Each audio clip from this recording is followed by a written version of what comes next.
What's up, gamers and geeks? Matt here with That's Fair Podcasting and Gaming Geeks Live. And in this video, I'm going to say that as a Gen Xer, I remember the video games that started me on my path of gaming were in the 25-cent video game arcade rooms, such as the Pac-Mans and the Donkey Kongs, and so on with the Atari as it came out. But as the generations came along, so did the video game industry. And it has me wanting to ask you this question. What are the earliest onset video games that got you addicted to gaming? Here's mine, so stay tuned.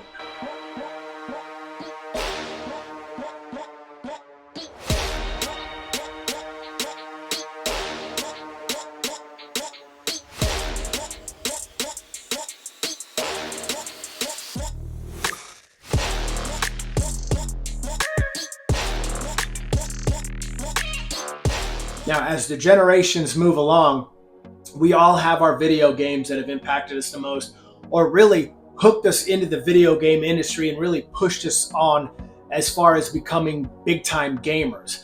And, you know, like I said, I'm a Gen Xer. We had the millennials, then the Gen Zs. I don't really know that there's a lot of gaming after that right now, but as each generation passed on and, you know, new generations came along, so did the consoles and the video games. So I'm going to go over these with you as far as each console and everything came along. What were your earliest impressions of video games? These would be mine. But if you are new here, please feel free to subscribe to That's Fair Podcasting or Gaming Geeks Live.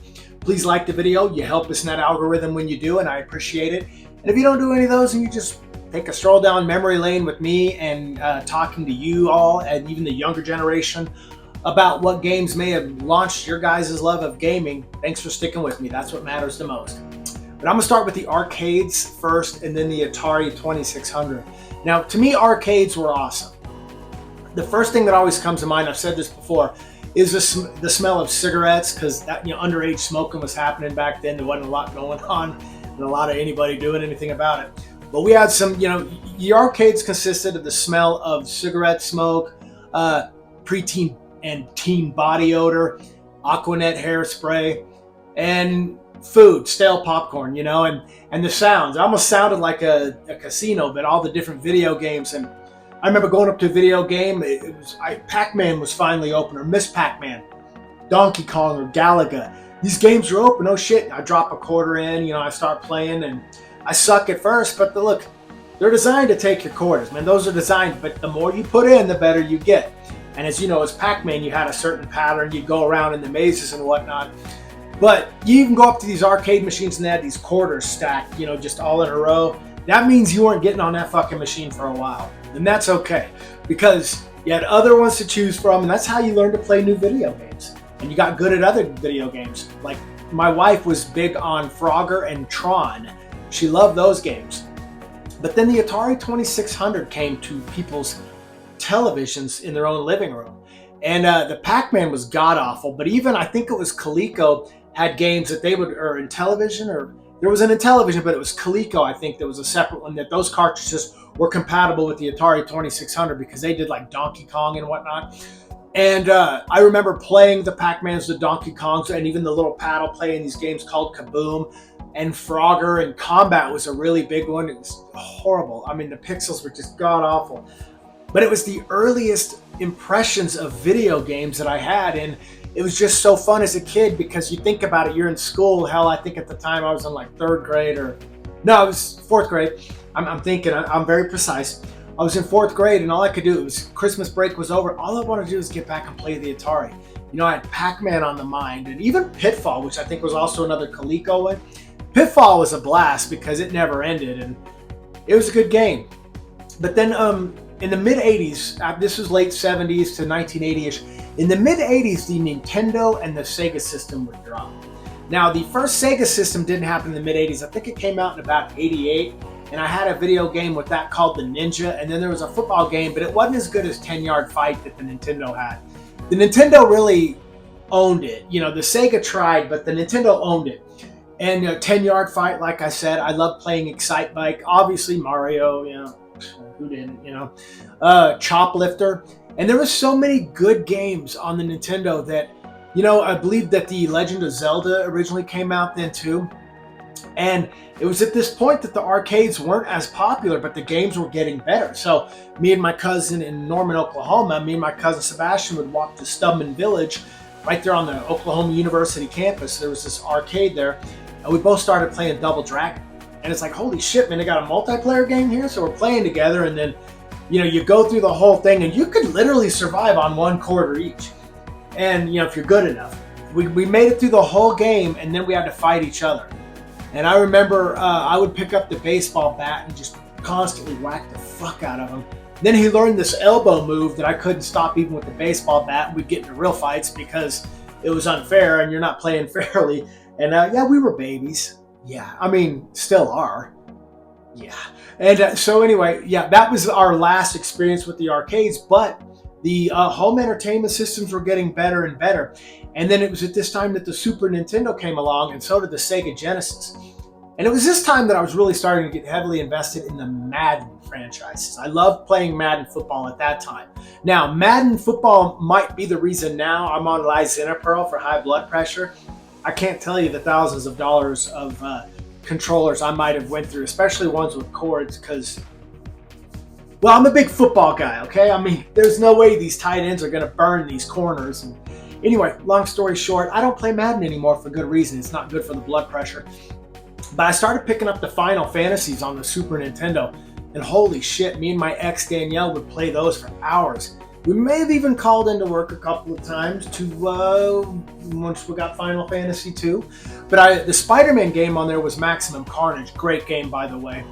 And there was a lot of really good games for the Super Nintendo, but it was when the Nintendo 64 came out, and I think about that time the PlayStation was starting to drop too. And obviously with the Sony ones, you had, the main one was Crash Bandicoot and all those, but it was the Nintendo 64 for me. And the generation now is probably millennials that we're starting to get into here. But I loved Mario Kart. Again, it was the same girl I was with at the time, Danielle. We were together on and off for about 5 years. We'd play Mario Kart, and I would grab one of those fake explosive diamonds and drag it along, and she'd be behind me and getting ready to hit me with that blue shell.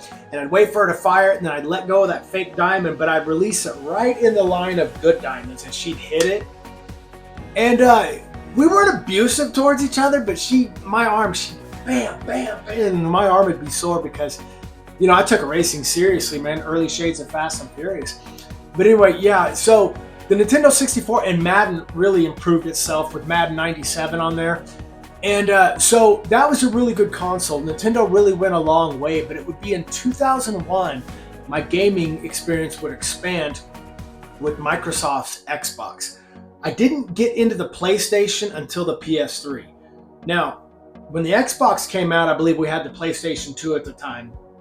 And the PlayStation 2 had great games. I didn't play the PlayStation 2, so I can't tell you a lot about it. But I did play the regular Xbox. I was playing the early shades of Splinter Cells. I played Star Wars, Knights of the Old Republic, my favorite game of all time. And the original Battlefronts were played on that. And Jade Empire. So there were so many wonderful games. And again, the generations are coming in after us, and they're getting these consoles. And so I don't know how many of these games I've mentioned so far are hitting home. But then the Xbox 360 came out and the PlayStation 3. And it was finally the PlayStation 3 that I would purchase. But on the Xbox 360, man, you had so many great games. So many great games. I mean, I remember playing this game called Saboteur. I even played a game called Venetica. But on the Xbox 360, Ubisoft started hammering out these Assassin's Creeds, starting with Altair in 2007 with Assassin's Creed 1. Obviously, the PS3, you had your Uncharted 3, your Last of Us, the first one. You had GTA 5. And yeah, so these, Modern Warfare 2 was another one I got into. I didn't do a lot of FPS, but that was the one that I really got into as well. But it was the Xbox 360 that I really shined on. And I got to tell you, that might be my favorite console of all time. The PlayStation overall is a better console, especially for single-player games. But I got to say that the Xbox 360 holds a near and dear place in my heart. Skyrim, oh, good God, I mean, Fallout 3. So Oblivion was one of the first games to come out on the Xbox 360. So yeah, it was those games that really hit home. And then the Xbox One came out with the PS4. and Assassin's Creed was evolving. My favorite protagonist, Arno Dorian from Assassin's Creed Unity, broken at first, kicked ass after that. You had Cyberpunk come out on the Xbox One, as well as obviously the PS4 had most of everything they had. But, there were so many great games. State of Decay 2 came out. Undead Labs is my favorite developing team in the entire industry. Why? Because they actually give a shit about their fans and their players, their customers. Look at all they did. Look what Undead Labs did just with State of Decay 2 alone. With a normal edition, a Juggernaut edition, bringing back Trumbull Valley, all these add-ons. All this shit was for free. And they still have to put up with customers that bitch, but man, they did everything for us. But yeah, it was the Assassin's Creeds that really excelled to me. And then another edition of Skyrim would come out, as seemingly with every fucking console. But Fallout 4, which better for building, less for story. But then the Xbox Series S/X and the PlayStation 5 came out. Now, it was at this point that I started veering towards the PS5. Now, the Series X is awesome because me and my wife play 7 Days to Die 2.0. I've played the Kingdom Come Deliverances 1 and 2. Those are wonderful games.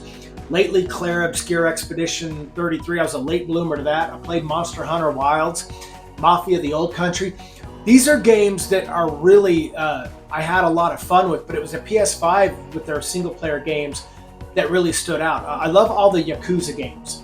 I loved Rise of the Ronin, Black Myth Wukong on the PS5. It didn't get better than that. Even the Elden Rings.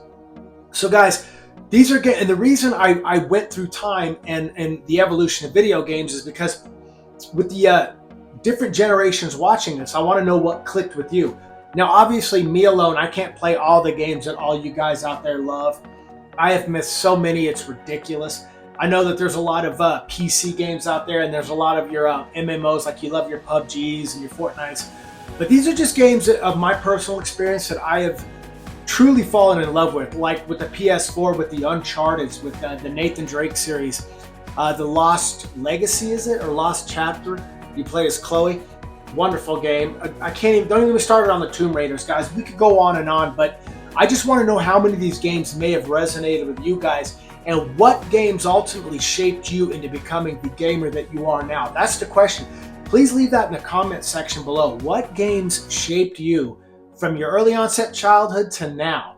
It doesn't matter what games are you most partial to. I want to know in the comment section, because just so you know, I answer everybody back. I do not leave anybody unanswered. I'll take the time and make sure of it. My channel's small enough right now I can still do that.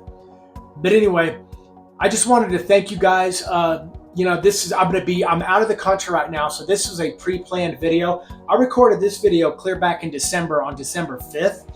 And I pre-scheduled it out because me and my wife are on a Caribbean cruise right now. But yeah, I've got some videos that are scheduled far out in advance, and this was one of them. But I sincerely want to look forward to it. And if I don't answer you right away, when I get back from my cruise, I will answer each and every one of you, because talking to you guys is honestly what I think I enjoy the most. I talk to everyone. I love conversing with you guys. You guys have been amazing.